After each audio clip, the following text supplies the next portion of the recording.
ପିଲାଙ୍କର କିଛି ଦୋଷ ନାହିଁ। ପିଲାଙ୍କୁ ଆପଣ ଅଯଥାରେ ପିଲାଙ୍କୁ 15 ଦିନ ହଇରାଣ କରୁଛନ୍ତି। ୟାର ପ୍ରଭୁ ବୁଝିବେ, ମା ବୁଝିବେ, ଆଉ କେହି ବୁଝିବାର ଶକ୍ତି ନାହିଁ। କେହି କୁଆଡେ ଯାଉନଥିଲେ, କୁଆଡେ କିଏ ବୁଲି ଯାଉଥିବ, କୁଆଡେ କୁଆଡେ ଯାଉଥିବ, ମାନେ କେହି କହିପାରିନି କିଛି। କେହି ଡାକିବନି, କେହି କାହାକୁ ଡାକି ନାହାନ୍ତି।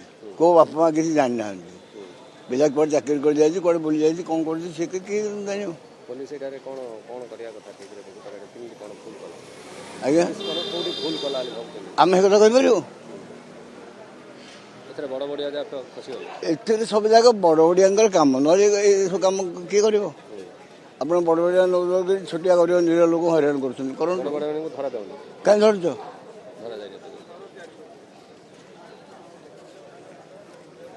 ଆମେ ଆଜି 6ଟା ବେଳୁ ଆମେ ସବୁ ଆସିକି ଗଦା ହେଇଛୁ।